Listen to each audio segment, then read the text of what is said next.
Question 16 is a matching type question. It says initial velocity and angular velocity of various round objects of mass m and radius r are given. The objects are placed on a rough horizontal surface of coefficient of friction mu. Description of object and corresponding velocity is given in column 1. Column 2 gives the description of motion when object starts pure rolling. Match entries of column 1 with those of column 2. And so these are the 4 different cases. The first one is a disk which has been given linear velocity v0 and angular velocity 2v0 by r in the clockwise sense as shown. And there are other objects like sphere, ring, disk again. And in column 2 we have time taken to achieve rolling motion is least, that's entry P, and all other options are about final velocity. So let's do the working for entry A on column 1. So for finding the final linear velocity when pure rolling starts, slipping stops, we look at angular momentum about let's say the point of contact. Well, the concept that we apply here is this, that when a body is in plane motion, that means it has some linear velocity v0 and also some angular velocity omega. Then we say angular momentum about point O is given by RCM.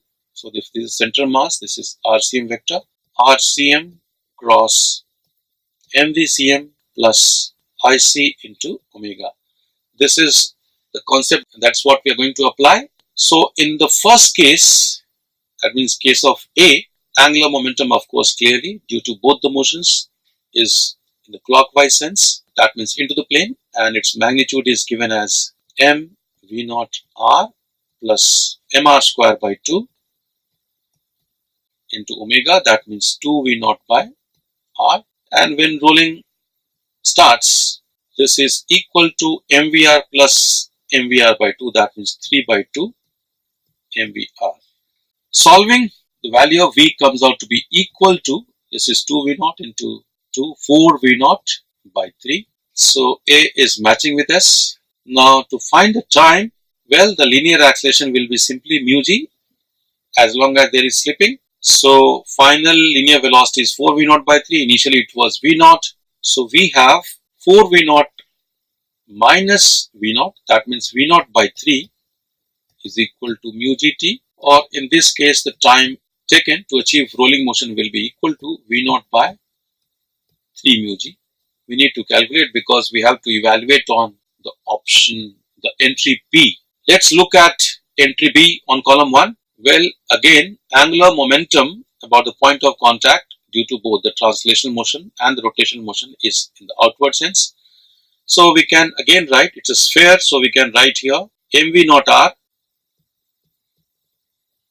plus I omega, which is 2 by 5 mr square. Omega is given as v0 by 2r.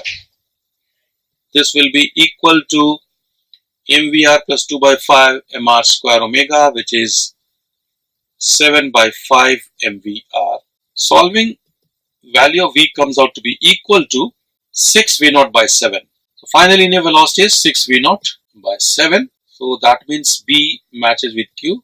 And as far as time is concerned, well, in this case time will be, the velocity has changed from v0 to 6 v0 by 7. So the magnitude of change in velocity is v0 by 7.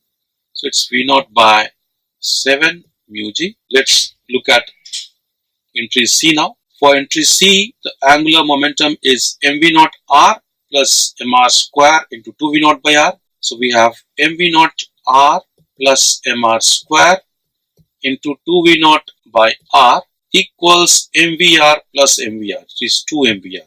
And that means v is equal to 3v0 by 2. So that means for C is matching with T, and the time taken, because the speed is changing from v0 to 3v0 by 2. So v0 by 2 mu g. And finally for the disk, well, the linear speed is given to be 0. And so what we have is mr square by 2 into omega, that means v0 by r is equal to 3 by 2 mvr, and that gives us the value of v as v0 by 3. So that means D matches with R, and the time for this particular case will be v0 by 3 mu g. Well, it's very clear that the time taken to achieve rolling motion is least for the case of the sphere, and so for B we also put P. So this is our matrix match.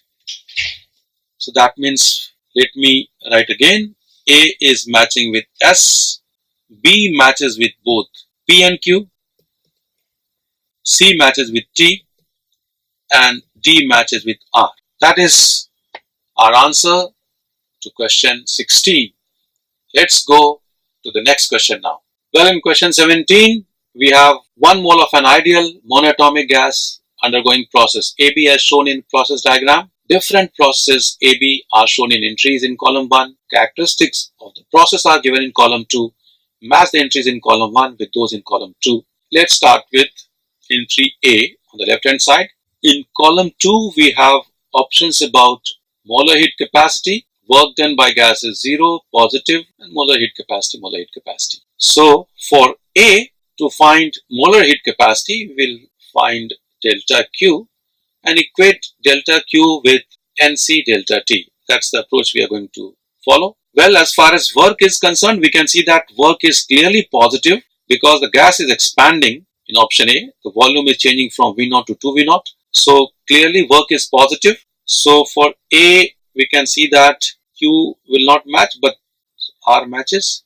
And of course, we need to find the molar heat capacity for the process. And to do that, let's find both the work done and change in internal energy. Well, the work done in case A will be equal to area of the trapezium, and that area is 1 by 2. Height of the trapezium can be taken as V0. Sum of parallel sides is P0 plus 2P0, that means 3P0. So this is equal to 3P0 V0 by 2. That's the work done. And to find delta U, number of moles is 1 and it's a monatomic gas. So CV is 3R by 2. So it's 3R by 2, temperature at B minus temperature at A. Okay. And which means, well, let's put work also in terms of TBTA. Now P0 V0 is RTA. Let's put here R into TB minus TA using the ideal gas equation of state, P equal to nRT, N is 1 here. This is equal to 4 P0 V0 minus P0 V0, that means 3 P0 V0. So that means the W that we have, which is 3 P0 V0 by 2, can be written as 1 by 2 R TB minus TA. And so delta Q for the process then will be equal to 2 R TB minus TA. Applying delta Q is actually equal to delta U plus W, right? The first law of thermodynamics. And delta Q is also equal to molar specific heat for the process into TB minus TA. We can see that C, the value of C is coming out to be 2R. So that means for A, R and S, both match. Let's look at B now. We can see that B is an isobaric process in which temperature is increasing, P is constant, and if P is constant, so it means that V is proportional to T. Since T is increasing, V is also increasing. So work done here is clearly positive. So work done by the gas is positive. For B, R will definitely match. And it's isobaric process. So molar specific heat for the process is simply Cp, which for monatomic gas is 5R by 2. We know that. So molar specific heat will be P. So P will also match with B. Let's look at option C now. It says rho into T is constant.